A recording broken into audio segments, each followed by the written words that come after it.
What up, Whiskey Ginger fans? Welcome back to the show. I got a good one for you today. Like my man Steve Harvey says, in with me in the studio is Kevin Hart. No, it's Mark Norman. Hey, I love this dude.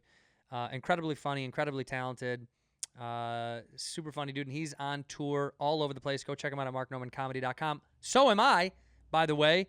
I'm going to be going to Dallas, Atlantic City, Houston, Boston, Nashville. We're adding dates as we go. Go to andrewsantino.com to look that up.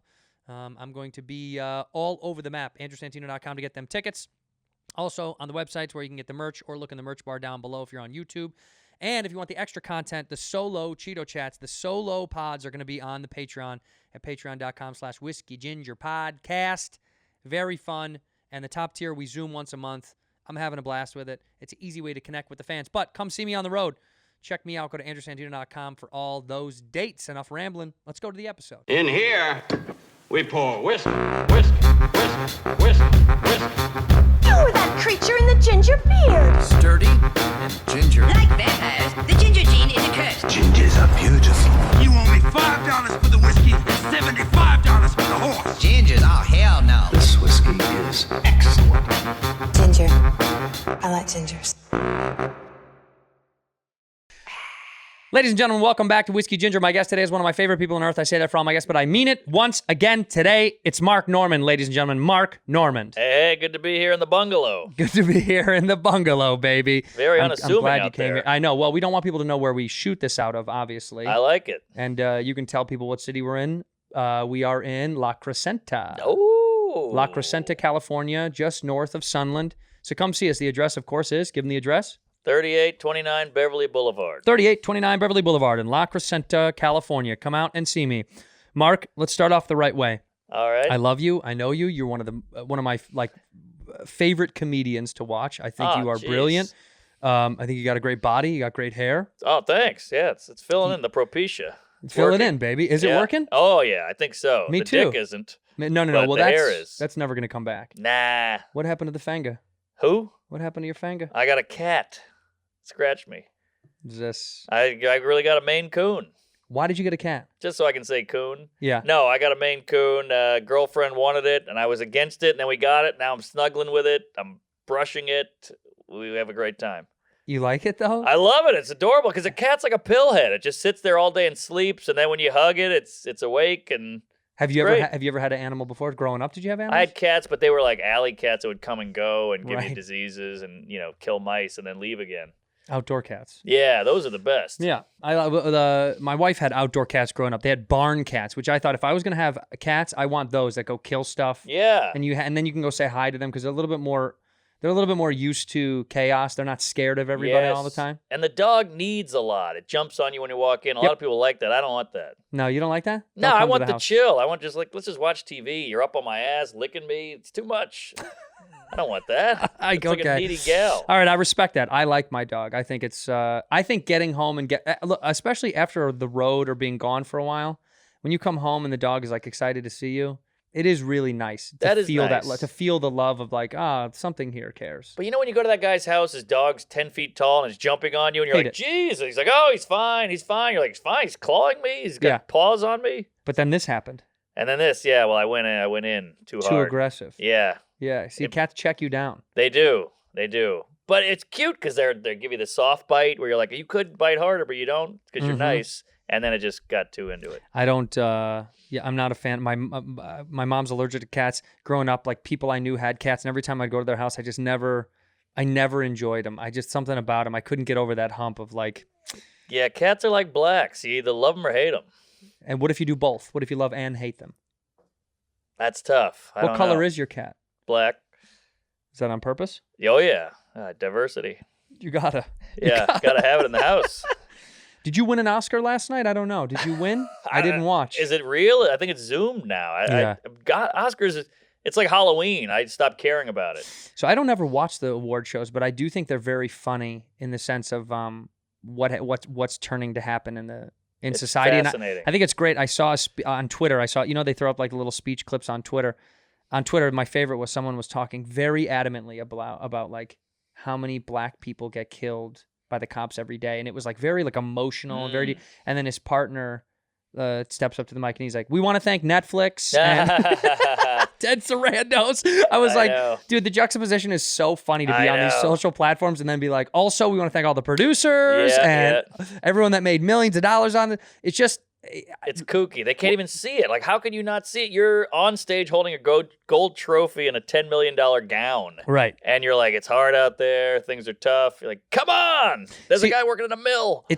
I understand why people want to use their platform to have a message, but it gets diluted when the event itself is so disingenuous, right? Like, the event is disingenuous. If it was an event for a charity, I'd be like, this is a great time to make a big speech. Yeah. But this thing isn't for charity. This is to tap each other on the back and say, you won. You're better than everybody else that does the thing. And 6 years ago, we were all blowing Harvey. Like, look at that guy. He's the king. We love him. And he was like, thank you, thank you. That's why Gervais was great at the Globes. When he did that stuff, his monologues were always so fun because all he did was just like shit on all of them. And you watch their faces like they're annoyed that he's doing it at their party. Yeah. You're like, but that's how you know how evil it is, because they're like, we thought you were going to be nice. It's like when you do a corporate gig. You know when you do a corporate gig and they're like, oh, shit on us. Oh, every time I And then you do, and then they're upset and they're angry at you. Yeah. I had that exact experience, and the guy pulled the mic from me. I was walking people. I broke up a couple marriages, and that guy was like, be vicious, and he gave me dirt. He gave me a rap sheet, and I said everything he told me to, and they still hated me, and he fired me. I did it for a guy for a venture capital firm in San Francisco, and I didn't want to do it. And he goes, what if I pay you to just teach us how to shit on each other internally at the company? That's interesting. And I was like, okay, I could be down for that. Sounds like a bad True TV show. It was. Yeah, come on in and teach you how to roast. Jamie Kennedy presents. Yeah. So I go up there to San Francisco. It was a nice little baby vacation, truly. And I sat in their office and I just was teaching. Really what I did was like, I read the jokes that they had prepared for each other for this dinner. And I was telling him, I was like, don't do that. Don't do that. Do that. And then I helped him out with some of them. But then by the end, he was like, they were so toasted. He was like, get up there and light him up, dude. Say whatever you want. So I did. I mean, I shit on this guy for a good 15 minutes because it was really, really easy. Mm-hmm. And at the end, he was a little upset about it. Come to term, he went to jail. This guy got caught for like embezzling and Ponzi and all that shit. So I won. So I ended up winning. So good. Yeah, I'm good. I lit him up. He deserved all of it. No, but that's the thing is rich guys think they want to be on your level. Let's have fun. And you're like, you don't want to have fun. No. You don't want to have sensitive. Fun. Yeah, you're That's so why sensitive. You need to be rich. Right. But I picture him in prison doing like pull-ups with tattoos of like whiskey ginger. He's thinking about it. When I get out, that fucking ginger is dead. Yeah, a little Cape Fear action. But... So last time we chatted up, we used Louis J. Gomez's jail cell to record this. Oh yeah, the phone booth. Yeah, the phone booth, which is so funny. Those the angles on those things, they're 50 feet above your head. It was like CCTV footage, Right. And I even watched a little bit of it. And I was like, I'm uncomfortable. It's so tight and weird. It was and way tense. too tight. It was this way is too nice. Tight. It's wide open, right? Yeah, you like this? I love it here. So now you're touring around LA doing a bunch of different podcasts, but they're all pretty shit in comparison to this one. I mean, you've done a few. Marin. Bad. Segura. Bad. Bobby Lee. Bad. Stop Asian Hate. Start it. There you go. Start it with him. You can start it. I think you're not allowed to hate Asians if you don't know them, but if you know them, like I know him, I can hate him. Good point. He's mine. Yeah. He's my little Asian. Yeah, he's short round. He's my little dumpling. I can say whatever I want because he's my friend. He's your egg roll. You can't do that to others. I understand. You can't hate the outside. Are you out here for a specific reason or no? Well, I was in Salt Lake, which is right over a I just did skip, and a jump. Wise guys, great club. How fun. Then I'm going to Tacoma. So I said, LA's kind of in the middle. I'll pop in, say hi to the gang. A smart move. Did you enjoy how Salt Lake had it parceled out? See, because they were telling me, they were like, we're going to get to full capacity, but they were still kind of not there yet. Yeah, it was well done. You know when you do a room that's capacity or half full and it feels fine? That's how it felt. They were spread, but it's fine.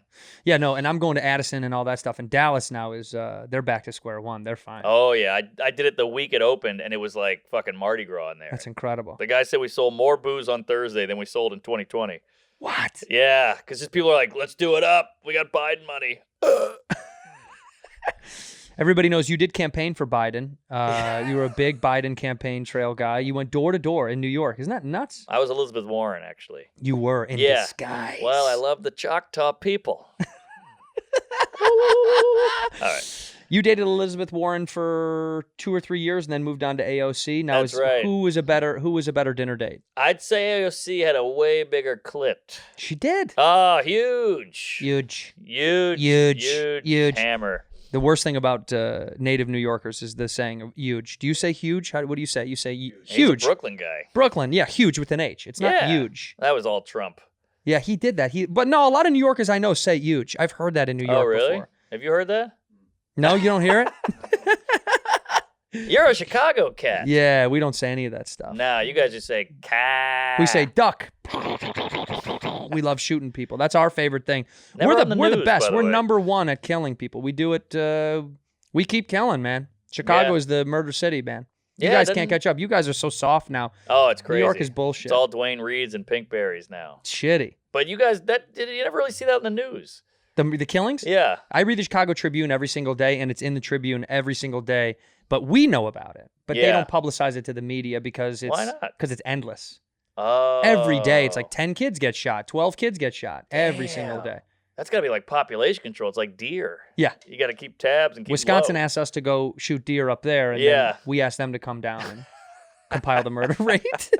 Oh, Is man. New York back open all the way for the clubs? No. We got the plexiglass. You know, New York clubs are so small already, so there's like 11 people at a full show. It's weird. So, right, like the cellar is how many people?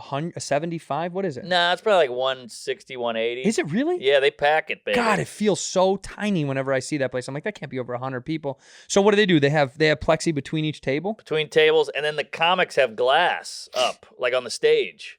Wait, but like at the bottom of the stage, that goes like floor to ceiling? Yeah, it's like a booth. And, Wow.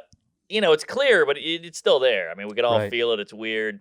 And it feels like you're in an exhibit for stand-up. Right. You know, like, hey, look at me. Remember what this art form was, you know? Right. And it sucks. There's a real wall. So you don't like it at all? No, and it's all optics, I think. What about the outdoor shows, though? Those got picked up, right? Picked up? I mean, it started to pick up as time went on out there. Like, I started to see more and more pop up. Definitely. And we were doing it in the snow and shit. I mean, these comics are animals out there, but now Yeah. it's warm again. It's fun, so it's not so bad outside. You think Total Optics with all that stuff, New York isn't enforcing any of that stuff and making you guys put up any of those, like, do you think they're making the club do that, or the club's doing that voluntarily? I think they made the club do it initially, and now it's silly. I mean, there was a big I'm not going to say who. He showed up at a Say club. it. Showed up at a club, huge. Just think, one of the biggest comics on the planet. Louis! Big, not uncanceled, and then said, "You got to take that shit down," and they took it down just like that. And all the comics went, "Yeah." Chappelle. Nah, I can't say. Wait, what would be the reason that you can't say? I don't know if he wants it out there. He's a nice guy.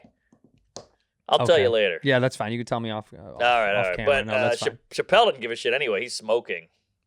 Yeah, no, they don't say anything to him about any of that shit. Right? Yeah, black privilege.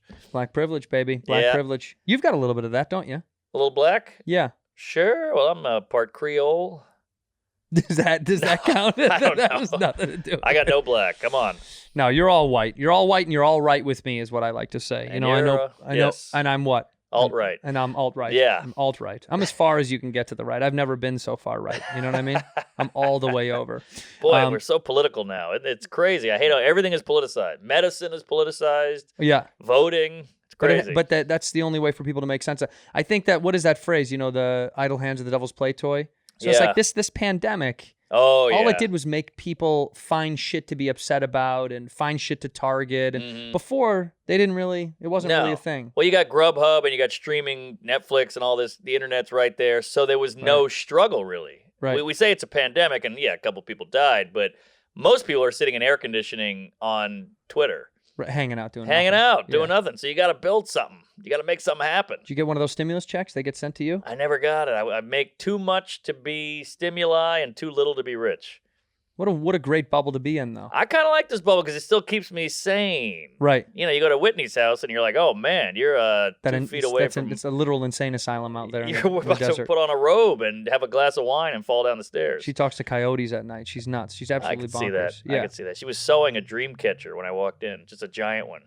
Yeah, she'll be a sane catcher. She should get a sane catcher above her bed. See if she catches any sanity floating through her house. But great lady and very No, nice. we love and we she gave us we love the chaos that is Whitney. She came on here and did her fucking hair the whole time. She literally curled her hair in the middle of the podcast. That's who she is. Did you buy a place, by the way? Did you buy your own spot? I bought a place in New York and now I'm renting it, and I got another place. And I want to talk shit about you because we Please. share a little bit of a similarity in our love for vehicles. You know, I love cars. I'm a car guy. And I saw that you bought a 2002. Yes. You know, people to hit me up online because I had spoken pretty candidly on this show about how much I love 2002. Is that right? Yeah. Oh, shit, I didn't know that. My first car, well, my love for cars is pretty secret. I only really talked about cars to people that also love cars because most comics couldn't give a fuck. It's a bunch of nebbishy, neurotic Well, queefs. they all have Priuses or they don't have a car at all. Yes. And I think Prius is the worst car that's ever been manufactured, and the batteries are going to kill people faster than the fucking emissions. So Is that right? it's a fact. Those batteries are, you know, those batteries that are in a Prius specifically, by the way. Tesla did a better job at making a battery that could be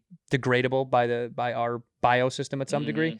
Priuses are going to sit in the landfill for the next fucking 10,000 years. Just wait. Wow. Watch. Yeah. See, nobody talks about that stuff. Yeah, because they think what they're doing is better than what the end result will be, and they'll be so far dead that they're like, you're killing the earth now. It's like, you're in perpetuity, you're killing the fucking earth. It's so true. We're distracted by all like the straws. Remember the straws were the biggest deal on They're the planet? back, by the and way. now they're back. Yeah, they're back. It was just that one photo of that fucking coke snorting turtle that we Yeah. all fell in love with, and then we all got rid of him. One turtle, by the way. One turtle. I used to say that on stage. Show me the shells. Where are all these dead turtles?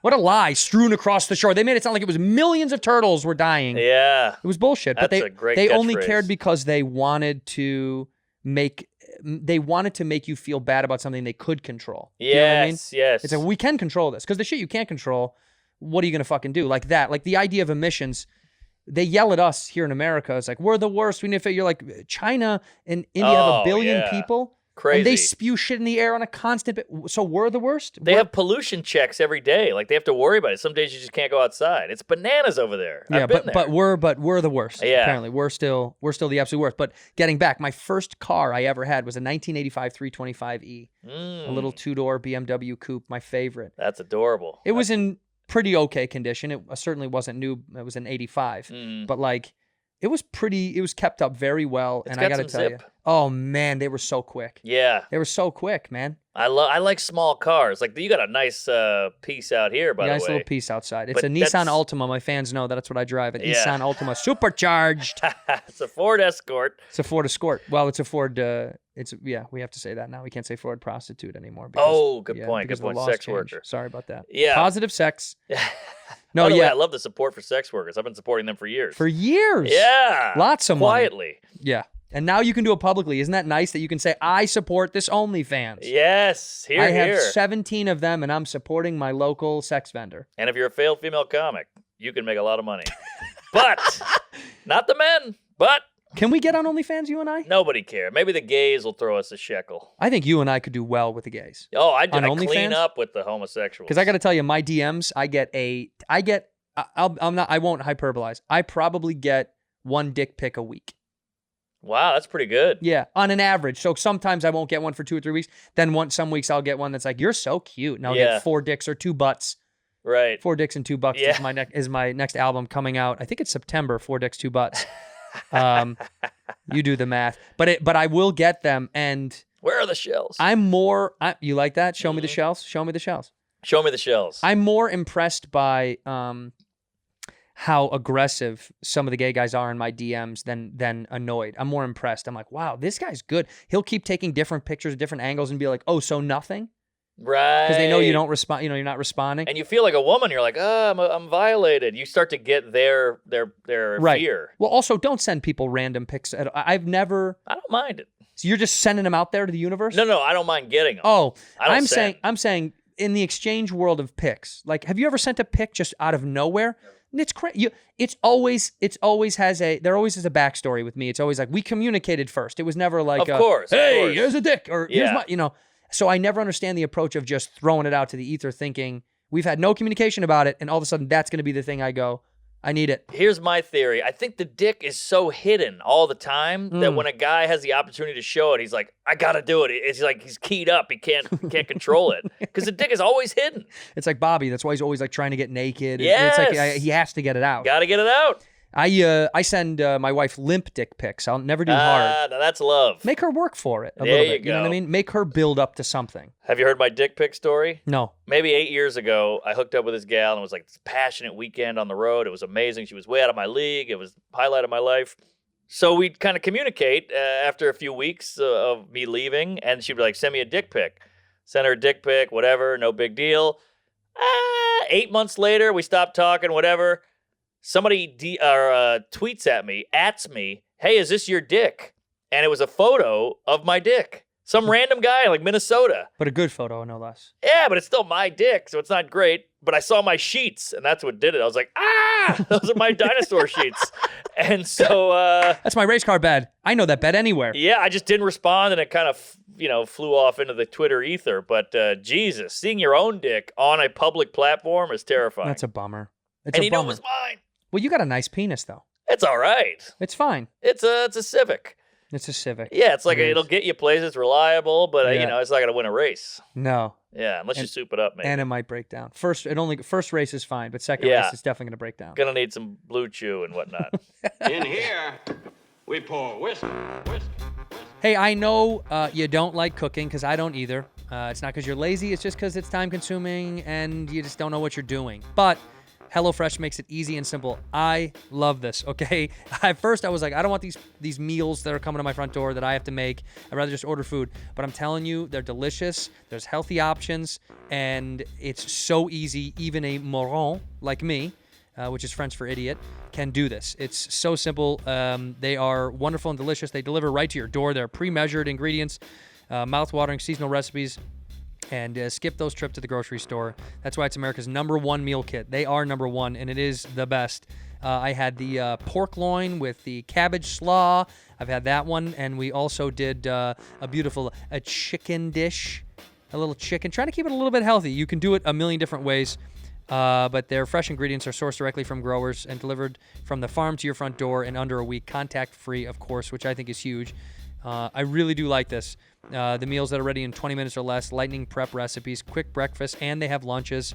They have 25 and more recipes to choose from every single week, and some extra special gourmet options. I'm telling you, it's delicious. If you've never tried this before, you actually have to do this. It's very much worth it. Me and the old lady do it, and we love it, especially when we don't want to go grocery shopping. Head to HelloFresh.com/whiskey12 and use the code whiskey12 for 12 free meals, including free shipping. That's insane. That is just insane. That's too much. HelloFresh.com/whiskey12 and use the code whiskey12 for 12 free meals, including shipping. Please do that. It's America's #1 meal kit. Ginger. I like gingers. Yeah, no, it's not nice. It's not nice to see that out there in the real world. That's why the hesitation is high. Although the next generation, that's as normal as anything else. Sending nudes is so, because of the internet now. Yeah, you know? I know. Like my wife's boss had said that her son at high school, because he just graduated, it was like that is a completely normal thing to do for everyone to trade nudes. Crazy. Like, we were in high school. First of all, well, cell phones weren't really No. a thing, but even still. Even in college, when like people really started to get cell phone, never. It was never a thing. Definitely not. Because you're like, what would they do with this? Where can this go? Yeah, exactly. Isn't it crazy to think, like, I look at the younger generation now and I sound like a boomer and an old guy, Okay, you are. You hear these young people and you're like, man, this is so different. I can't keep up with TikTok and OnlyFans, all this crazy new shit. And then when those kids are adults, what are they going to be freaked out about? Right. That is crazy to think, because it seems as crazy as it's going to get right now, but it's Right. only going to get crazier. Well, that's why when you talk to do you have any grandparents that are alive? No, they're dead. Okay, I have one left, and I asked her about, in the middle of the pandemic, she came and visited her sisters who live in Southern California. Her sisters moved to San Diego years ago, and I was like, "Are you a little afraid of coming out here, Nana?" And she was like, "What? Why?" I was like, "The pandemic." She's like, "No, Yeah. why?" And then you realize she's been through the fucking depression. Once they've lived through so much, Yeah. like what you're saying, when we get there, you go, I don't fucking care. Yes. You care, like it doesn't even matter. It's not even a thing. It doesn't even exist. You begin to get this new level of your own world where like all of that fodder goes away. Yeah. It exists. It continues to grow, but you're like, I don't fucking care. And she's not online reading all this shit. She's not watching the news every 10 seconds like No, we are. she couldn't care less. That's the best way to live. Yeah, because it's not inundating your life with like other people's opinions about how you're Yes. supposed to feel. Exactly. That's been my biggest gripe, is people telling you, not giving you information, but telling you how you're supposed to feel about things. Yeah. And if you don't feel that way, you're bad. You're a piece of now shit. I got to feel exactly how you feel all the time? Right. That's not how people work. That was the irony when I was a kid of like learning politics from my dad was like what a liberal is or what a conservative is. And the older I get, the more I'm like, all my friends that are liberals are conservative. Yeah. Because they're all so puritanical. true. It's like, you can't say that. You can't do that. You're Yes. like, that's what old uptight ass conservatives used to say. A lot of the people saying defund the police are always policing people. They're telling you what to do. They're telling you about the rules, Yeah. what you can't do. And you're Yeah. like, man, you're kind of, it's similar. Everybody balances out. You know, you Yeah. think you're this, but you're actually the exact opposite. I was going to call my tour refund the police. We got to give them back a couple of bucks. I say, you see a cop, give him a buck. You know what I mean? Yeah. See a cop, give him a buck. No, it's just, I think the idea, also that is another issue I do talk about, is like, this refund the police thing was like a phrase that got put out as like a really catchable phrase. You know? And dumb people then were like, you're going to take away cops? What are you going to do? It's like, that's not what it is. Yes. But it's just, because that's a proven point of like, when you have a dumb message, a dumb person's going to hear it the way that they hear it. Oh, yeah. So then both sides are fucked up about it. Exactly. We do You're this like- comedy all the time. That joke meant this. Like, how do you know what it meant? I Right. wrote it. Right. And they go, oh, whatever. It's What like do you mean, whatever? you took it that way. Exactly. So Right. you're the weirdo. Your brain went to the fucked up place, not mine. But all of a sudden, I'm in trouble. Defund the police should have just been called take away the tanks, and then that would have been fine. There you go. If you said they don't need tanks anymore in LA, I'd have been like, that's probably a good solution to take away tanks. Yeah. But this idea that like, oh, you're gonna get rid of cops, it's like that's where narrative gets crossed to me, wires get crossed, and it's all, then I go, well, you're all full of shit. Yeah, you're all full of shit, and you're kind of the same person, just on the other side. Right. But like, I did a college gig recently, and these kids are all very progressive and collegey and woke and all that. And then like, it's like you said, I would say a sex joke, and they would clench their pearls, and I'm like, you're like Reagan's wife. You're like a conservative, like a super far Christian guy. Right. You know. Right. So weird. You're see, young. I don't do colleges anymore. I quit doing colleges probably 5 or 6 years ago, and sometimes I would get people online, like fans, be like, "Why don't you do schools anymore? Why wouldn't you come to my school?" And honestly, it was always because of the same reason that I was like, this never felt like they really wanted it. Yeah. It was that's always so kind of true. like, yeah, I'll go see a show. Mm-hmm. But- They're in pajamas, they're looking at the phone the whole. Who are you? Whatever. It's really strange. Even fans that are on college campuses, I think their stress is they can't get into the clubs yet. Because the clubs are, I mean, most are 21 and over. Some are 18. But a lot of those college kids, they just can't get in yet. So they're bummed. And they're just like, well, please come to my school. It's like, but your school sucks. Yeah. I don't want to come to your school I know. because your peers are going to be the quiet kid who's having the most fun. They're going to be out-trumped by far by all the people that have something to say about what you said. So true, yeah. I remember, but don't you remember like Dane Cook would go and the place would be like a rock show. But that's because the time period was appropriate for that stuff. It was like people wanted raw entertainment at such a heightened level. Now they want it, but they want it their way. Yeah. Do you know what I mean? That's why like now, like I know that what we're doing in the podcast world, the reason that we connect with fans and do all this, that helps us. You know that when you go do a show, they know what they're getting into. They want to see you. I hope so, yeah. They do. If they pay to see you, they know enough of you by now through these mediums. Instead, we're taking back the control of that misnomer element of like someone who just shows up because they want to see a show and then they're like, I can't believe he said what he said. Yeah. But now you're like, you know who the fuck Mark is. You know what he's going to say. I hope. But yeah, it's weird. But back to the conservative and liberal thing you said. Yeah. I feel like as a comic and as a sane person, shouldn't we step back and just watch the weirdos and the retards fight and go at it and have all these emotions and get upset and pissed off? That's what we're supposed to do. You're not supposed to really jump in this pool and be rah with some team of yours. Right. You should watch it and observe and then write about it. And then figure it out afterwards. Yes. Right. That's kind of how I feel, is I like to assess stuff. That's why I told you I was afraid to get the vax, because I'm like, I haven't figured this out yet. Yeah, figure it out. I get you on I that. haven't figured it out yet. Yeah. I got it. I got the first one, and I got sick as a dog, man. Really? So sick. Because when you had corona, when you get the first shot, they say it can light you up. The second one apparently gets people sick that didn't have corona sometimes. But dude, I got the first one and I was feeling totally fine. And then 20 hours later, out of nowhere, I couldn't get out of bed. I couldn't move, which was ironically worse than I felt when I had corona. Damn. Coronavirus didn't do anything to me physically. J&J? I got the Moderna that's what I got. Papa. Yeah. Well, but they say it affects you all differently, and it depends Sure. on what kind of corona you got too. Like I had the one where I lost taste and smell, but fully functioning. I could have gone for a jog. Yeah, weird. Like I didn't physically feel ill. I could eat food just fine. The only thing that was a bummer was I felt lethargy. Like just during the day, I would just have those moments where I'm like, I'm gonna lay down on the couch, I guess, I because hear I was ya. just I was just wavy. You had I had that one, and I had it kind of shitty. you had it bad. I had it bad for one night. I was in a hotel room, and it just hit me, and I felt freezing cold. I had these crazy chills, and I took a hot shower. I was still cold. I was under the covers, and I just laid there for hours, and it finally broke, and I was covered in sweat, and I woke up feeling fine. No, look at that. Isn't that weird? That's it. Yeah. You got the J&J? No. I got the Moderna as well. But I'm saying that's how I felt when I had Corona. Yeah. No, I think, look, it's just so new. And I was saying this, like, it is a funny time when people are like, are you anti-vax, right? There's this anti-vax narrative. Sure. But you're like, what if I'm just anti this vax? You could just be against or freaked out by one, right? You could, the idea is, You like the polio vaccine, I love it. but you don't like this vaccine. Freaked out by it. All right. I got it anyway, and I'm still freaked out by it.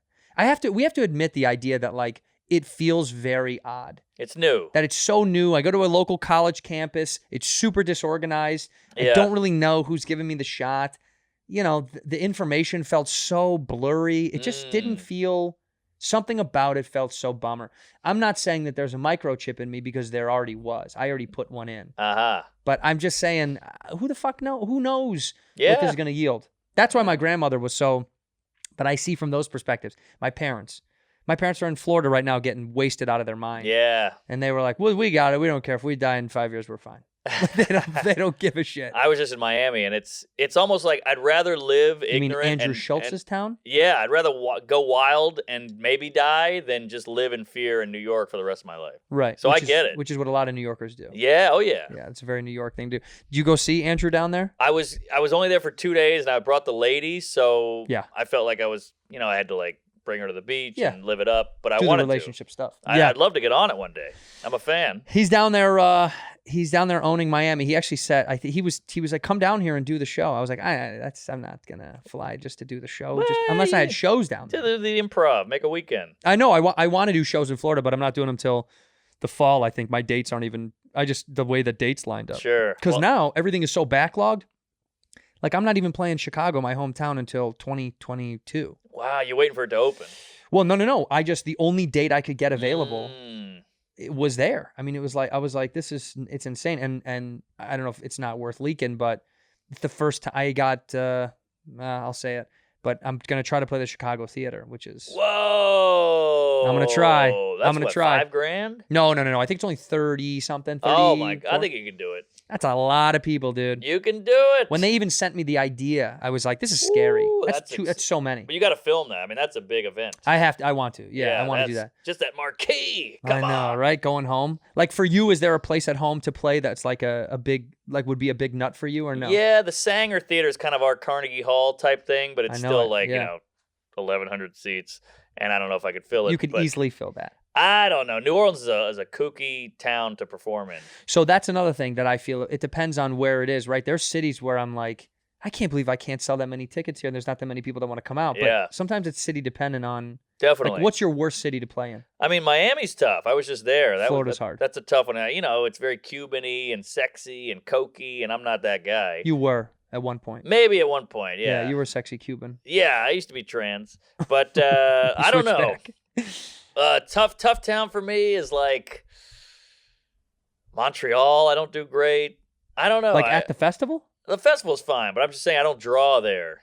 I don't think anybody draws there. Oh, really. okay. That city's for the festival for comics. I don't know if you'd go there. Like, have you done other Canadian? Do you do Vancouver? Love or Vancouver. Clean Yeah. up in Vancouver. Toronto? Toronto is great. Yeah, right. See, all these are good places to sell tickets to me because comics sometimes just skip Canada. No, I love Canada. Yeah, I'll go. It's fun because it's just a little different. It's like Yeah. a dream. You're like, well, that's not the same as Starbucks. It's Tim Hortons. Everything's just a little different. Yeah, Like, Timmy it's Hortons. the same shit, but it's a little different. I always have said this every time I go up there. The women in Canada tend to be very, very beautiful, and the men tend to be not.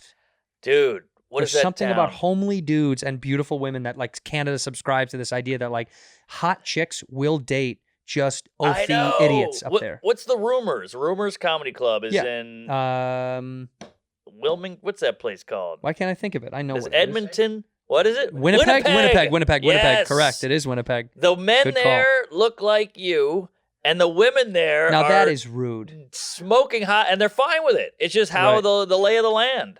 Yeah. Yeah, because I think that's all they've got. Also, a lot of those guys in Canada were oil guys, and they're multi-millionaires. Rig pigs. Rig we pig. call them. Horrible audience members. They get all coked up because they got all this money, and then Right. they'd come out, get shit-faced, and call me a homosexual. Well, and some of that's true. Yeah. I learned that when I first did Edmonton. When I first did Edmonton years ago, I realized I was like, oh, these are 22-year-olds Yeah. who have 500 grand in their bank account. Oh, that's a tough room. I mean, well, they got out of high school and were given Yeah. a fuckload of money. I mean, Totally. how else would you live though? If you were that age, you would be a piece of shit. Yeah, too. I'm not investing. No, yeah. What are you talking about? Go hard. You're gonna buy a bunch of trucks. Yeah, you know live what it I mean? up. Yeah, you're gonna be the guy that everyone makes fun of, like when Justin Bieber was young. Yeah, I was just thinking that. And they're like, whoa, why would he do that? You're like, who the fuck? Who else would? How would you live any other way? I know. He's a zillionaire who's 22 with all the money in the world, and he's got a Bugatti. He's going to drive it fast. I would do the exact same thing. Yeah, I Yeah. did the same thing. I had a fucking, Accord. Yeah. And Good he had to times. put. Now, do you still have another car with the O2? No, that's the sad thing is I love it. I'm too scared to drive it. I don't want to wreck it, and I don't want it to, fall apart. So you got the bike though. Got the bike. Still got the bike and the O2. Love the bike. The bike, I feel like Batman whipping around New York. You get from spot to spot because that city will fuck you transportation-wise. Totally. You try to wait for the subway. It's running late. The cabbies, whatever. The bike, I feel like I'm beating the system.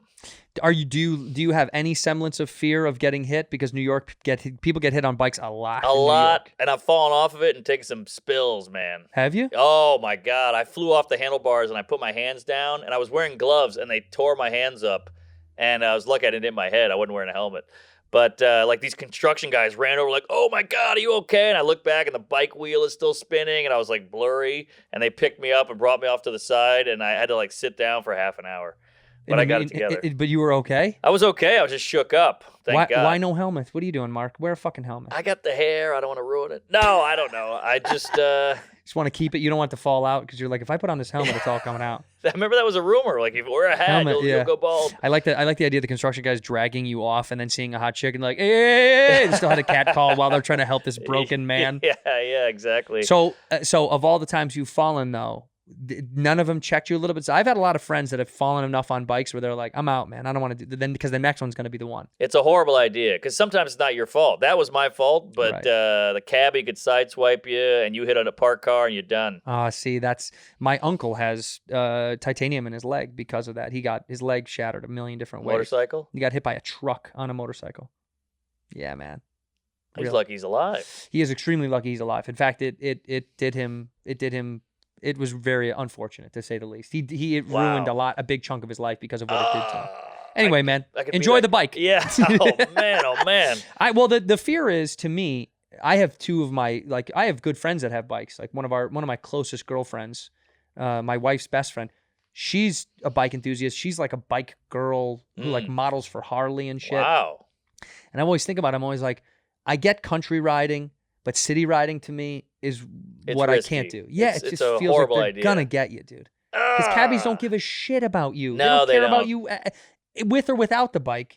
So with the bike, Mark, just put on a fucking helmet. I should put on a helmet. For me, do it. For me. I've had fans send me helmets. I have like a stack of helmets in my You got to do my it. closet. Because at the end of the day, what a shitty, annoying story I have to tell that guy that I liked died from something so stupid. I appreciate the concern. Look at I'm a dad right now. I'm just being such a pops right now. Mark's a 90s skater and just helmets and Right. So, That's dude, a I good point. I grew up skateboarding too, and we didn't do that then. But you Yeah. also could only go 7 miles an hour on a Yeah, skateboard. exactly. So there's a huge difference. between Huge difference. Although Oh. we were jumping downstairs. Yeah, but also for some reason it's marginal. Like you're never gonna get hurt that bad if you're And you're 13. when you know how to fall. You know how to fall. That's true. That's true. I used to skate through ASU's campus when I was at night. That was my favorite at night when Mm. I was going to school there. That I would just skate around and I would hit little stairs and little That's curbs. fun. I would do it all night long to just kind of escape. If I was just, if I didn't want to go out that night, if I was bored and I was like, I'll just the go skate best. through campus It at was night. kind of zen. It was. It was just you alone, and it's very similar to stand-up. It's like you individually, you got to practice it, you got to work on it by yourself, make goals, and Right. get good. And instead of being humiliated, you get hurt. All these things kind of had a parallel with stand-up, with like comedy and music and hip-hop and skateboarding to me. It all kind of blended. And most comics I know that liked any of that stuff. They all kind of like a lot of the same shit. Yeah. The more guys I meet, I'm like, oh, we all have the same. We all like the same stuff. It was almost like destined for stand-up because we all have these similar things in common of things that you like. Not to mention the parental shit. Usually they say with stand-up, it's a over-loving mom and a distant dad. Was that you? I had, my biological father wasn't there. There we go. But I had a great stepdad. Interesting. Who was like my father. But Okay. my mom was the tough ass. Ah. My stepdad is a good guy. He was tough as shit too. But my mom was the toughest. My mom is the kind of person, and because she grew up 9 brothers and sisters. They grew up, very working class. So like Irish Catholic. Yeah. So for her, it's like, get over it. Everything is like, shut the fuck up, grow up. Right. So if something really bothered me, I'd be like, this really bothered me, and she's like, you're gonna be fine. Yeah. It was always that kind of love. She was loving, but it was very much like, you'll be fine. Yeah. It was that's never true. like go my little baby, but like every one of my Jewish friends' mom is Yeah, like, yeah. oh, you're the best, you can do no wrong. Right, My mom's like, you'll do wrong all the time. You do wrong on a constant basis. Yeah, you're alive. What did you have? I had the mom who kept it too real. Like I would be like, look at this painting, and she was like, it's not great. I had that mom. So it was kind of nice because when she did compliment you, she meant it. Correct. And then my dad, I was telling him at lunch today, my dad was a fun guy, nice guy, angry guy. Yeah. Temper. You never knew he was like a cat. Sometimes you're petting a cat and it's going great, and then he flips out. That's how my dad was. So I grew up terrified of my dad, but he would zing you and he would cut you to the core. Yeah. I was telling him I was killing at like a Thanksgiving with my cousins at the kid table, and my dad walks over and he goes, "What are you holding court?" And it crushed me because he was right. I was so proud of myself, and he got me right to the bones. Did your dad, was he physically abusive? No. But he was, temper dad. Throw the fucking plate against the wall. So when he dad. would snap, he would do something physical, but it was never to you. Yeah, he wouldn't hurt us, but he didn't need to. We were on our knees trembling just from just him yelling. You never got hit in the back of the head or spanked or pushed or a little pulled? of that, but I don't even think about that. Like he never did anything crazy, but Getting cracks in the back of the head to me were like the most painful thing on earth. I would get cracks in the back of the head. really? When I was being a real piece of shit. Yeah. I never ever got it when it was just out of nowhere. It wasn't like, you spilled the fucking water. It was never that thing. Yeah. It was always like, I really fucked up pretty bad. In here, we pour whiskey.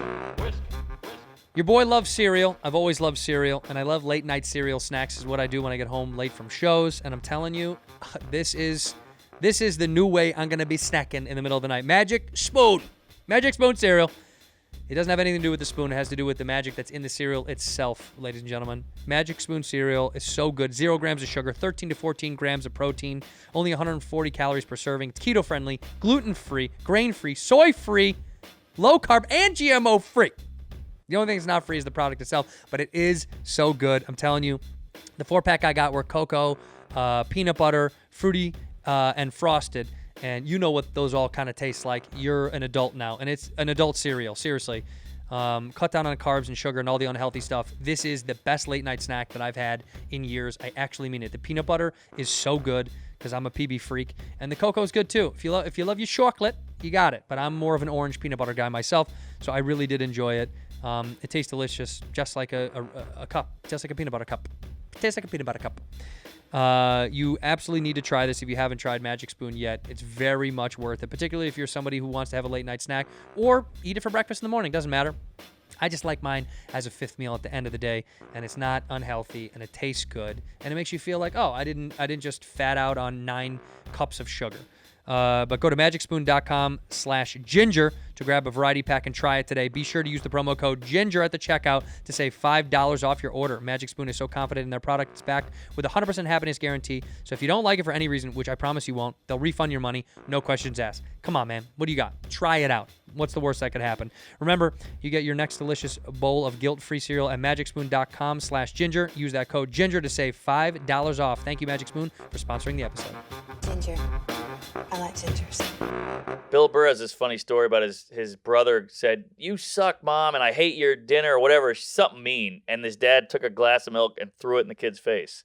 And Yeah. I remember being like, damn, that is fucked up. It's effective, is what I would say. It's effective, but that is pretty scarring. Milk in the face? Milk in the face from a dad is like, Jesus, See, I gotta my make some perspective, changes. I'm like, that makes perfect sense. It's just milk. It's just liquid. It didn't hurt him. He'll be fine. That's true. I mean, I'm not against it. I'm just like, if I saw that at a friend's house, I'd be like, holy cock. White people are so scared of disciplining their children that we're to a place now that white people think that if you even spank your kid or if you grab him by the arm and go, hey, cut it out, that everyone's going to write about it.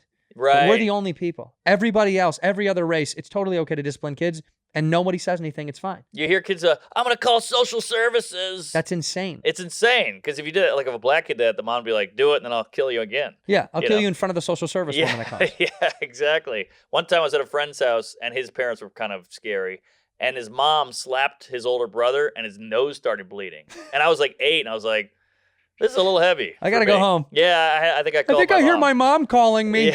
Yeah. My buddy Brandon Anderson used to run home. His mom, his mom would, because they were always up to no good. Mm-hmm. So she was always disciplining him. But he would run home, and when he would get to his house, you could like see it like a cartoon. You could watch him sprint into the front door, and there was a big window, and he would run upstairs as fast as he could and slam the door. And then he'd wave out the window like, peace. He's like, peace, peace. He would just trap himself in his room because they were always getting hit for doing something stupid. Yeah. Remember how scary that was? That was the height of fear as a kid. Oh my God. That and principal stuff was scary.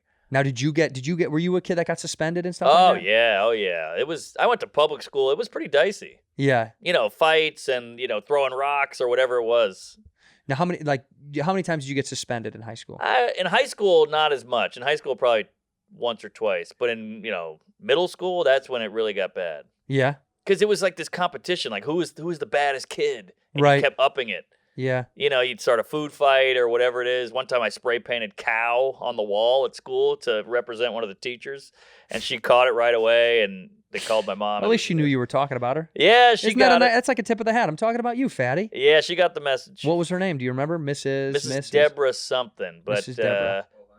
Mrs. Deborah Bovine. I did Miss one of Deborah these Bovine. once to her, and she wasn't having that. You did this? Yeah. And she didn't like it? She didn't like that. I didn't even know what it was really. I'm like 12. I'm like, she was like, Jesus. I got suspended for drawing a penis and putting the teacher's name in the jizz. I did an artistic penis.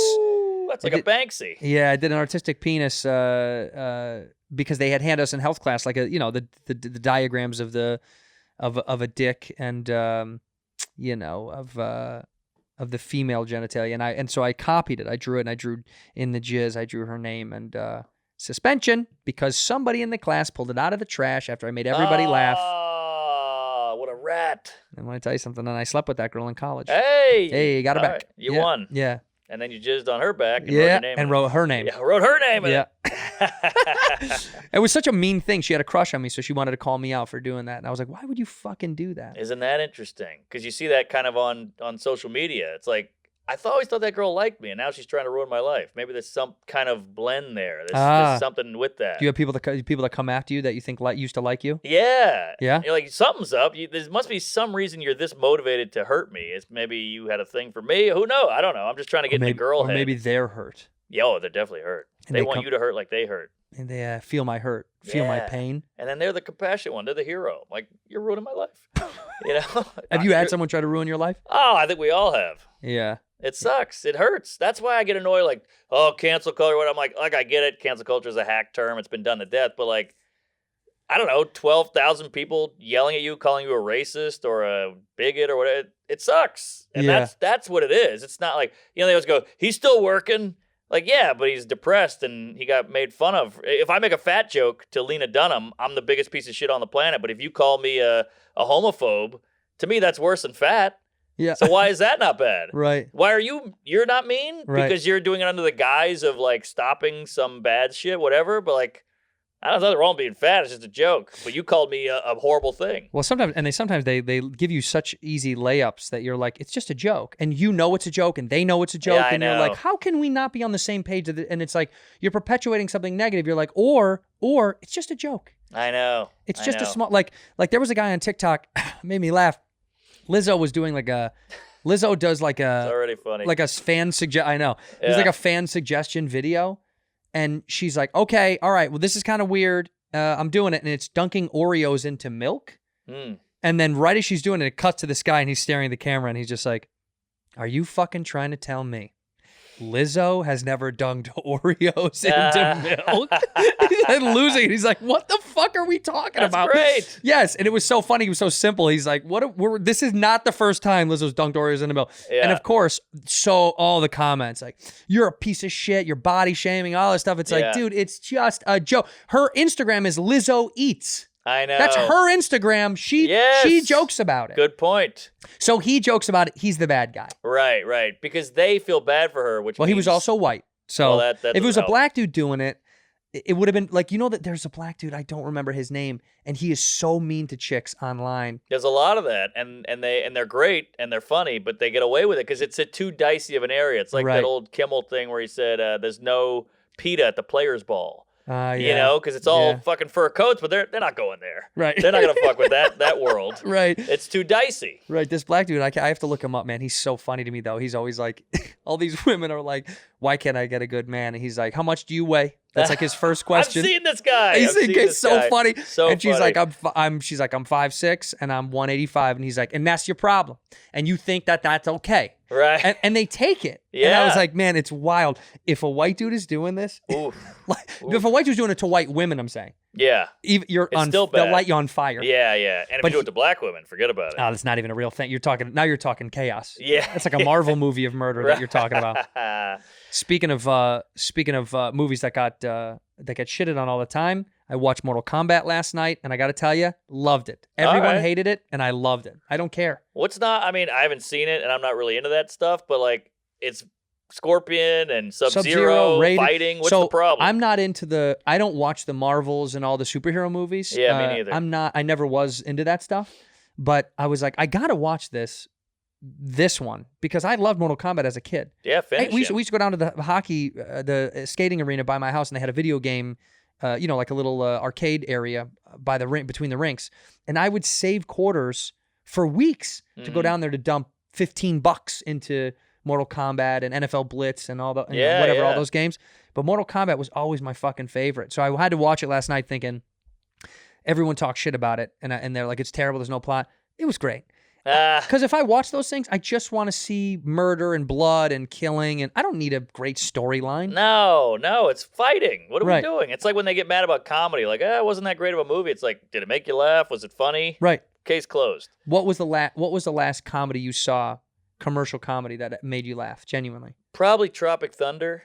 It's a long time ago. I know. Well, Downey was so good with the black guy, and Ben Stiller was great. Jack Black was great. It was edgy. It was fun, and I saw it in the theater with a black guy, and he was like, "That was unbelievable." Well- what Downey did was unbelievable. Of course, because only now small voices say that they're offended by that stuff. Yeah. But you see all these movies. There was a list of movies that they put up of like that you couldn't do today or whatever. Oh yeah. And the first one was Ace Ventura because it's transphobic.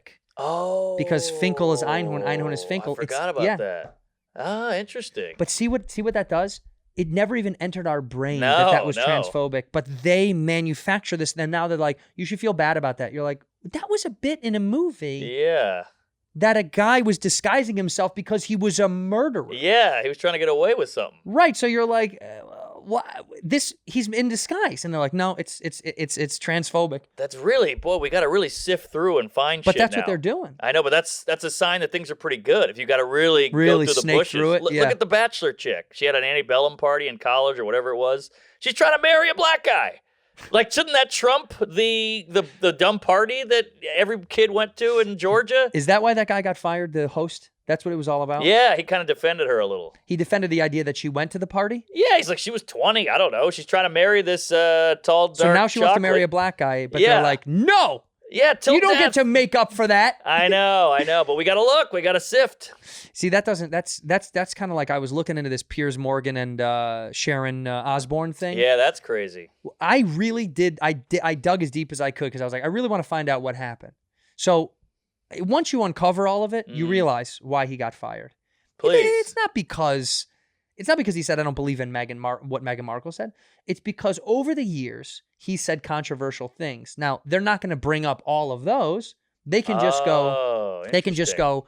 he's a piece of shit. I don't like what he says. He's a bigot. He's been sexist before. He's been racist before. He's been insensitive before. But all they need was one little thing to break the ice, and it was this. It was, Interesting. oh, you don't believe this woman was attacked for her race, so you're racist. Aha. That, to me, wouldn't indicate that he's racist. Yeah. But they just used that because all the other things were chipping away. And Sharon had said she supports her friend's belief in his opinion. Yeah, it's an opinion show. He's supposed to have an opinion. Right. And then, of course, they had to clip her. They offered her, rumor was they offered her to say goodbye.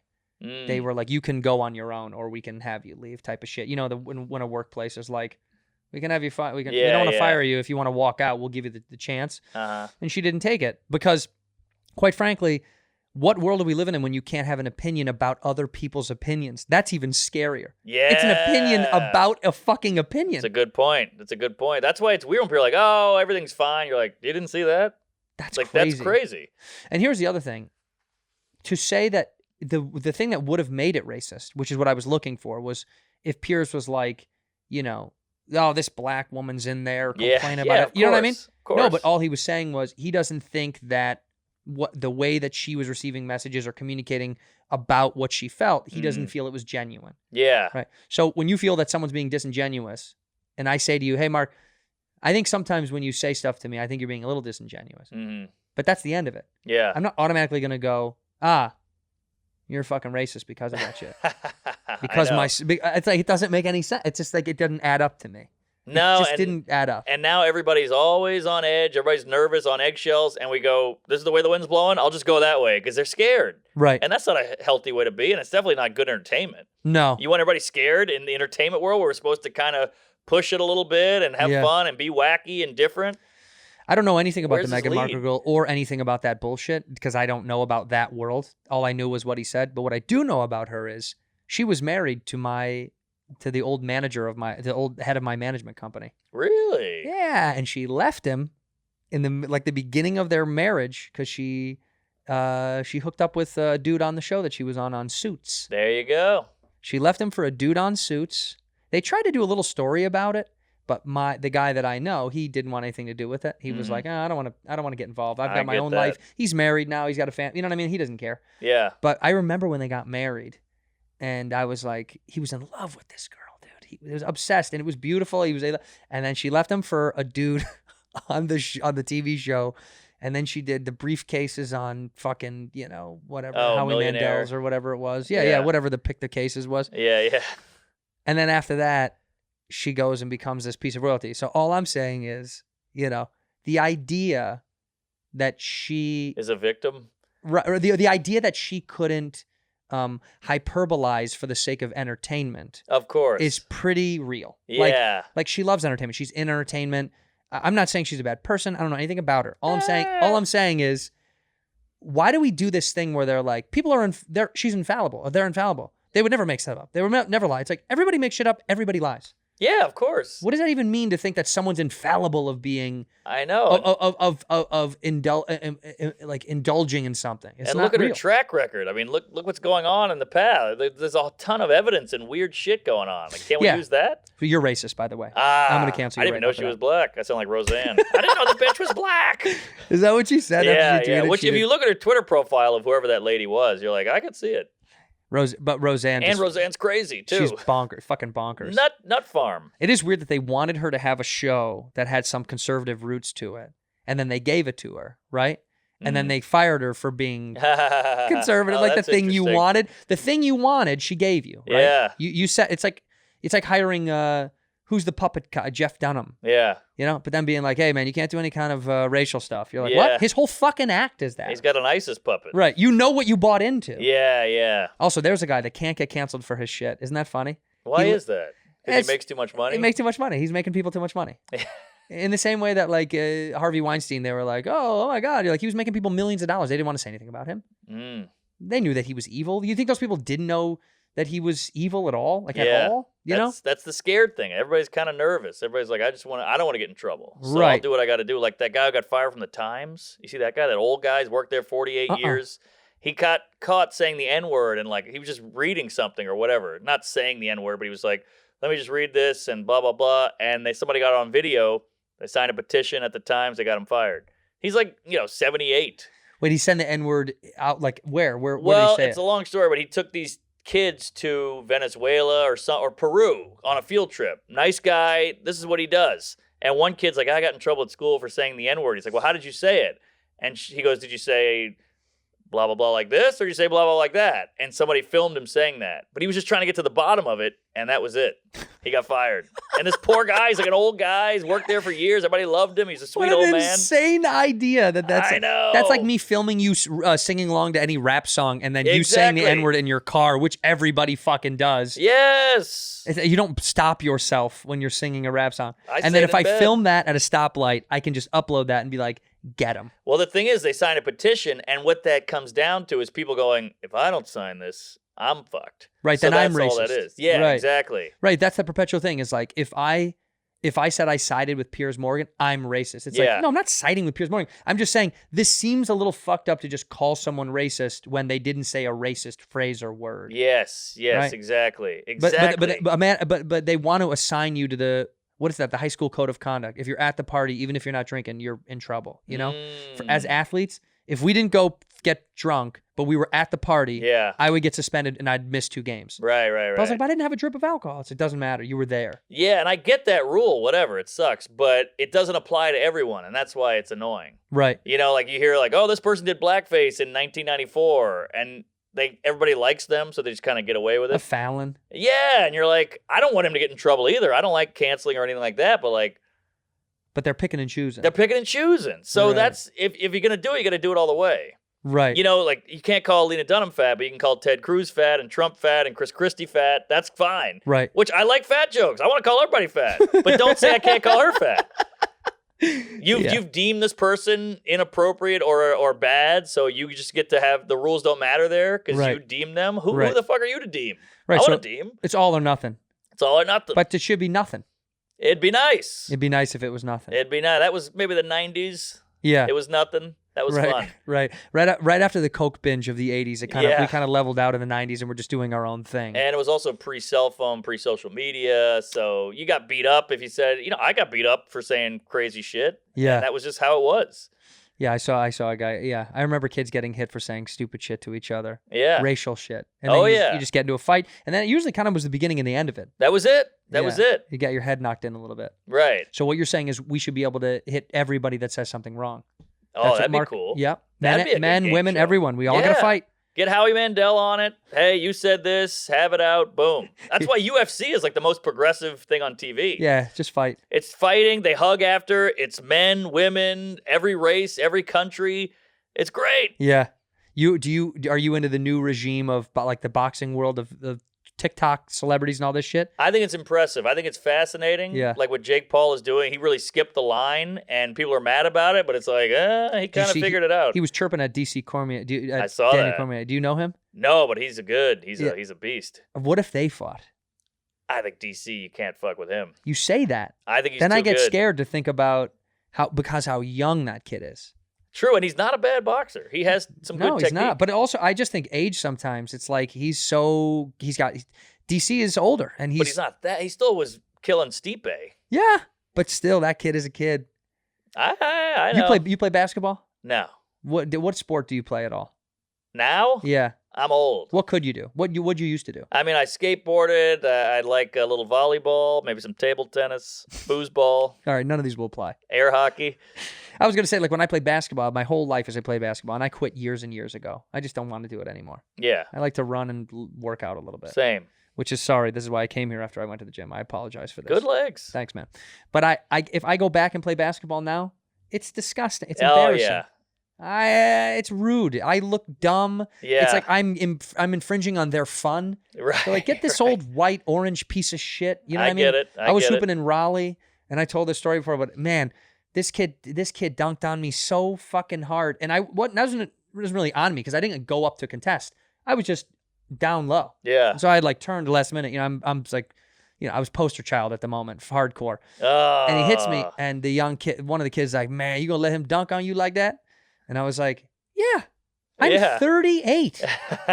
Yes, I am. What the fuck do you think this is? Dude, I have a Right. whole life after this. Also, I didn't want him to. What do you mean let him? Right. Should I shoot him? What am I going to do here? But you realize the youth is like, it's just, that's why I think of that. When I saw them chirping, I thought, because DC is a great dude. I met him through Joe, and he's a bad motherfucker. Oh, yeah. So no disrespect to him. I was just saying, I wonder what would happen, though, because it's a pretty good match. I'm down. I hope they do it. But DC's got too much integrity. Probably, yeah. He doesn't want to, you know what I mean? Like those guys, especially now that he's partially a face of the UFC, I don't think he wants to do that shit. And he's only going to lose. It's a lose-lose. You beat the guy, That's the problem. big deal. You lose, you lose. That's to me, that's becoming a problem. It's is like fighting a woman. They can call you out. Well, you win some part of it. You win because you All get the right. satisfaction of the pop. Yeah, that's true. No, that I think it's the more that these young famous people call out other people in their realms, the people they're calling out, it only makes them look bad. You think? Yeah, it's because like Jake Paul knocking out people But the Ben Askren thing, it worked out for him. for Ben. No, for Jake. Oh no, I'm saying it only makes the guys they call out look bad, like Ben Askren. yeah. Good Even point, if he good point. wins, then you're like, well, so what? Yeah, I just think it's a bad move. It's a money play, it's a good payday. but also Ben Askren's. You and I are in better shape than Askren was going into that fight. That was bad. He Really was weird. doughy. I wanted to push his stomach and go, It Yeah. was beyond doughy though. It just looked. It looked like he was doing it as a message a little bit. It was looked like he was like, "Oh fuck Yes. you! You know what? I'm gonna eat fast food every day I'm going to look worse. until we fight." Because he Yeah. never was like that. That was a weird No, shape for him. That was kooky. Even beyond coming out of surgery, I understand that that's a part of it. But I was just like, Yeah, melted candle. it's a little weird. That was like dude. comedy body. Yeah, it was. It was like Yeah. comedy body. Like when you go swimming with a bunch of comics, you're like, oh, look at that. Joe DeRosa looks like ass. And you go, I'm not bad. Yeah, you're doing good. Yeah, you go, I'm not bad. Yeah, Joe DeRosa. Don't say that, dude. Don't say that. He'll come get you. No, he's drinking somewhere. You know what he's up to, by the way. Oh, we shouldn't even talk about it. Sal Volcano pod. Well, those two They're guys. killing it. Yeah, those two. Well, Sal's got a pod with DeStefano too. I know. It's like And your clean. pod's great. Oh, thank you. Thank It's you. very, very good. Thanks. We're finally cooking a little bit. It's Yeah. New York is 12 years behind you Jews out here. It's Yeah. bananas. Yeah, well, it should be. Well, We're the sellouts. We're the losers. We're the guys you guys talk shit about. no, we just focused on the stand-up. We're the sellouts. All right, you said it. You get that? All right. We wanted to focus on the stand-up too. We just, I think the difference of New York and LA inherently was Money, we were okay with doing extracurriculars for money.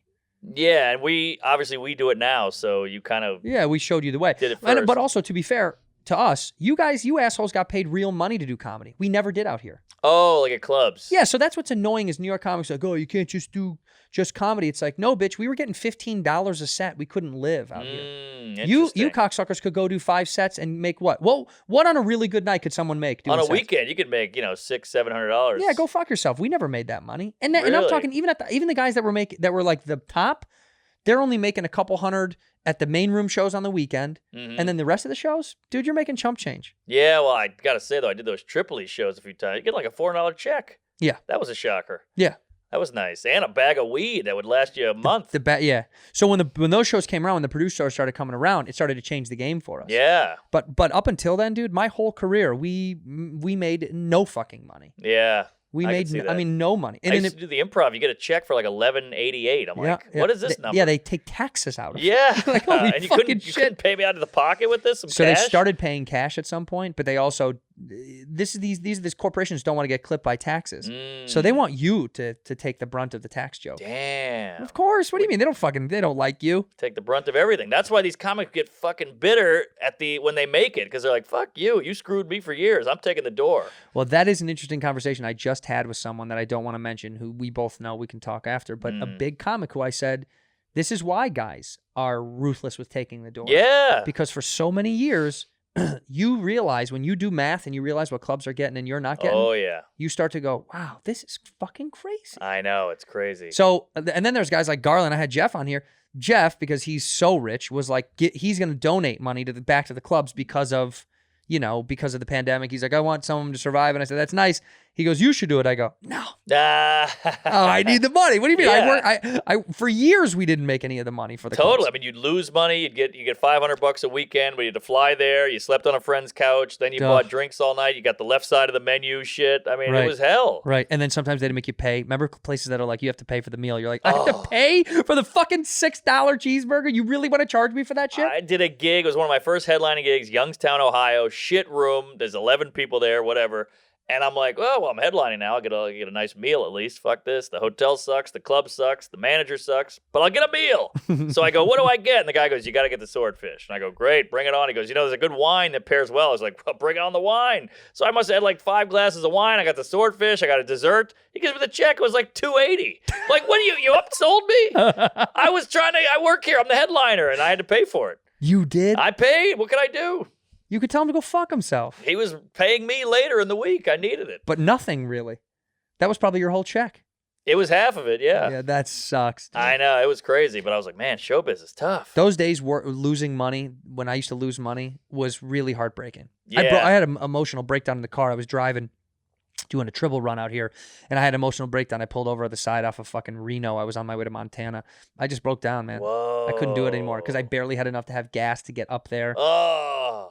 And I just was losing it. Mentally, I was just and also it came on the heels of I had gotten a speeding ticket. I got pulled over. Oh. That takes everything you got, those speeding tickets. Oh, and You're I was begging with, please, I did. please. I begged him so bad. I go, I'm just a comedian. I'm just going up to Boise or wherever I was going. Oh, Billings, Montana. To He's go like, to I've a never show. heard of you. Like, no shit. That's Yeah. why I'm broke. Yeah. That's why there's 4 different wheels on this Hyundai Sonata. No shit, you've never fucking heard of me. These are Yeah. all stolen from different fucking body shops. I'm riding on the donut. You know about those, you pig. Now leave me be. I got to go bomb in Montana. Let me be, pig. I did. Went and ate shit in my and they remember when they were doing lie credits when they're like, you seen this guy? Yes, lie credits. It's like Comedy Central, HBO, ABC, NBC. It's like you've been on nothing. You've been on nothing, Nothing. and YouTube wasn't even around, so you had nothing to even fake it to prove it. I remember I called my mom crying once, asking her for I was like, I need $500. I can't pay the rent. Yada yada yada. And we don't do that in my family. Same. Like, there's no asking for help or showing emotion. And it was tough. And she was like, take it, Jesus. Right. Like, get out of here, you Because you were fucking so loser. desperate. Yeah, that's how bad it was. It was New York. It was freezing cold. I'm living in a shit box with rats. It was hell. And now look at you. Fancy, famous. Here I am with my Hyundai Veloster. Hyundai Molester? Yeah, I got the Honda Diddler. The Honda Diddler outside. Yeah. Uncle Honda.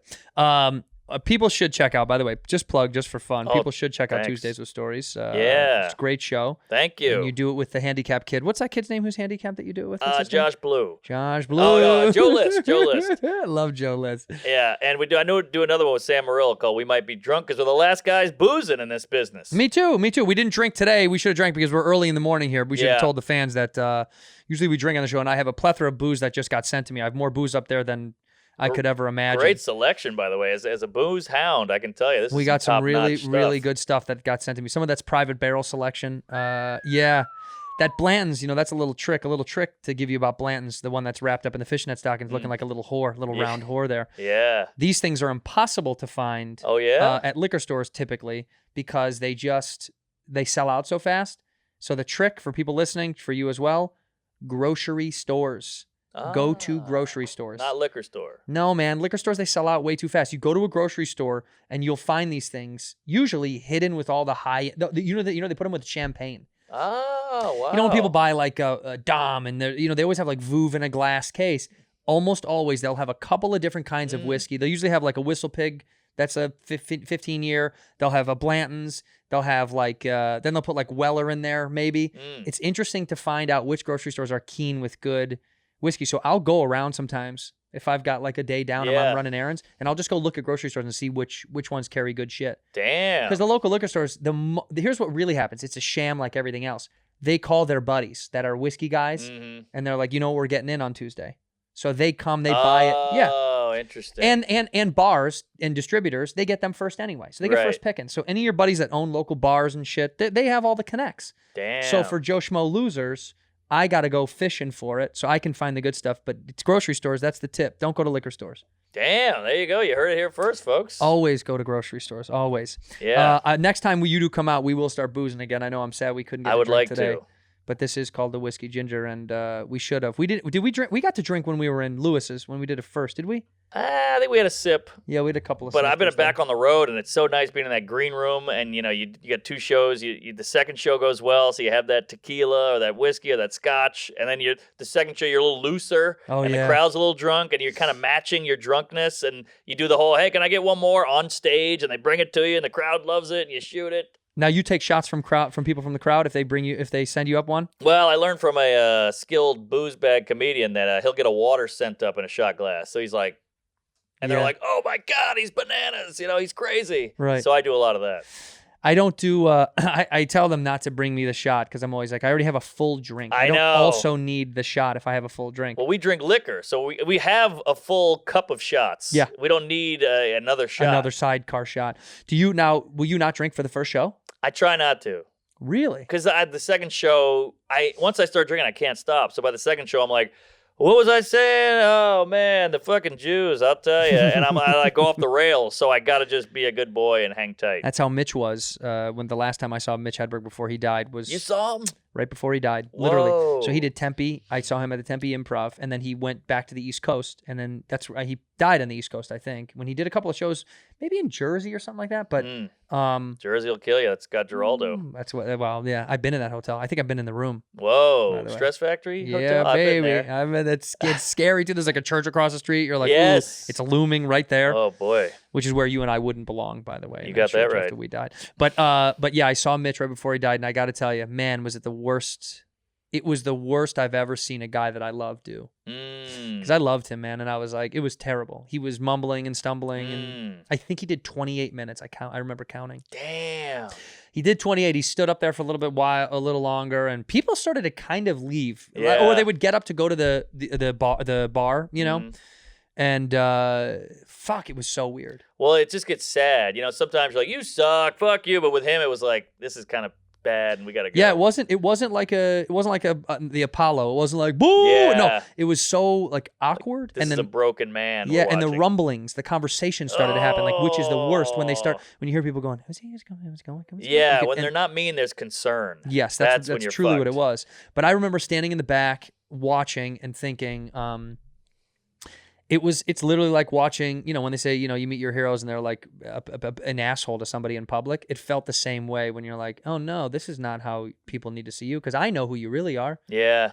But he was, I don't know. He was one of the guys that I was like, oh, he'll be embedded into my mind as one of the best of all time. Man, I wish I could have seen him. He was phenomenal. Who was the guy that for you loved when you were like a college age?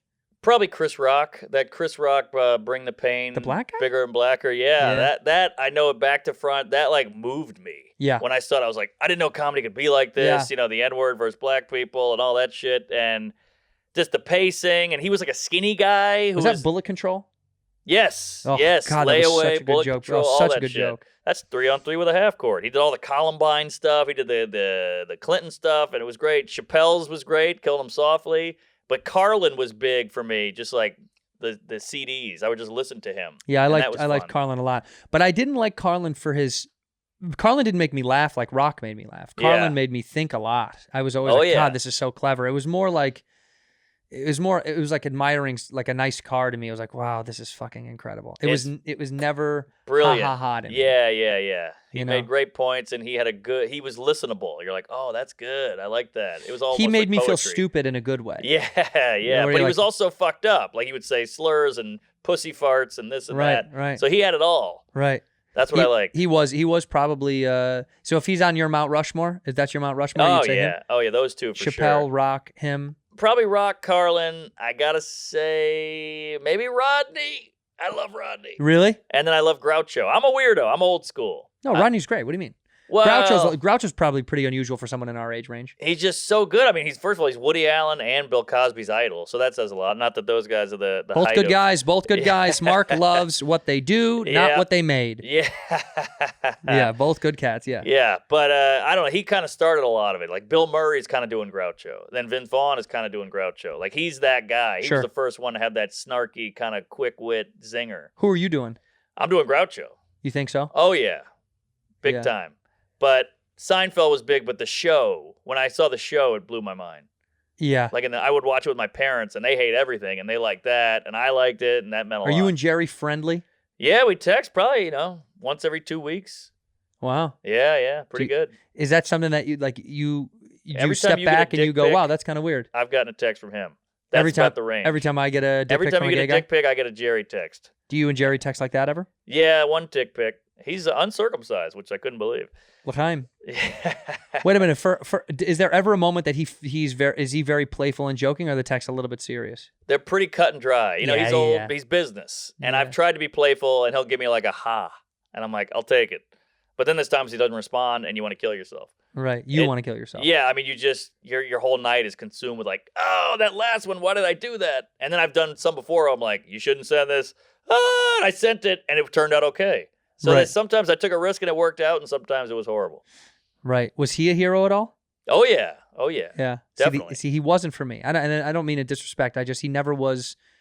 I loved the show, but Yeah. not, as the comedian wasn't the thing that I loved. I loved the show so much. Well, I think he's so important because when we imitate stand-up, we're doing him, which is that's a testament. Like, what's the deal? That's him. Right. So that's got to say a lot. Yeah. And To some degree. he's Then- got some stuff too that's pretty poignant. Like, Yeah. I took a speech class in college, and he had a quote in the book that said, "This is one of his old jokes. Love this joke. Number 1 fear in America is public speaking. Number 2 is death. Death is number 2. That means at a funeral, you'd rather be in the coffin than giving the eulogy. Yeah, I remember that joke. Yeah. Come on, that's great. Yeah, it's good. Oh, come on. It's good. I know you. I know you love him.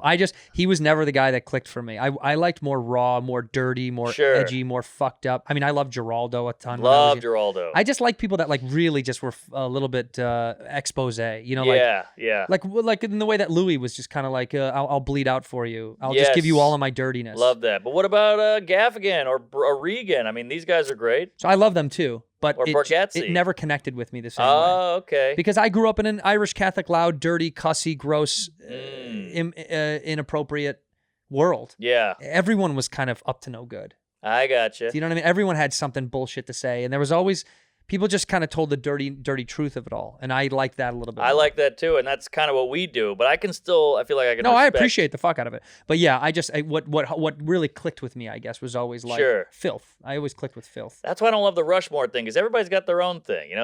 We try to put these are the top 4, top Right. 5, but It's impossible. It's different for everybody. No, it's impossible. We still have to name a lady.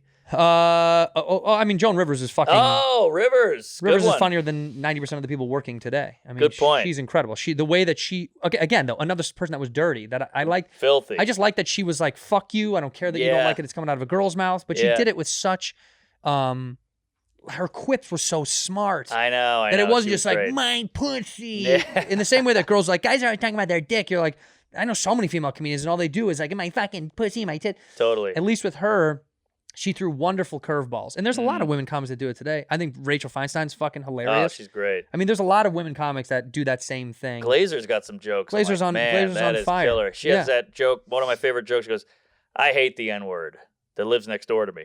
I mean, that's a great joke, and it's Sounds so like a Mark quick. Norman joke, by the way. Maybe that's why I like it. It sounds like but you. It's a brilliant joke. I spent this whole podcast not doing my impression of you, which I do. I've on my heard other it. show. 1,800 people sent it to me, I know, and you I heard. find it flattering. And I'd like for you to. We got to end it with that. At We least. have to end it with that. Yeah. You take us out with one word or one phrase like we always do. I always say I walk away. You say one word or one phrase, but this time you're gonna say a phrase, and I'll say it, and I'll repeat the same phrase into the camera as you. All right. I'm Kevin Hart. Queef it up, baby. All right, I'm Kevin Hart. Queef it up, baby. Wow, that was Pretty pretty good. good. Pretty good. Man, seeing you do it, I really gay. hate myself. This is Mark. My favorite Mark is, hey, I'm gay. I'm gay. That's my out. I love you. Thank you for coming. Thank you, Watch sir. Tuesdays with Stories. Are you on the road? I'm on the road every weekend till fucking Hanukkah. Okay, so go to marknorman.com or wherever his website is. MarkNormanComedy.com. MarkNormanComedy.com. We'll put it in the description below. And check Go out Up see to him. Lunch on YouTube. Check out Tuesday with Stories and check out We Might Be Drunk. We Might Be Drunk. Thank you. Thank you so much. Praise Allah. Praise Allah. In here, we pour whisk, whisk, whisk, whisk, whisk. You were that creature in the ginger beard. Sturdy and ginger. Like vampires.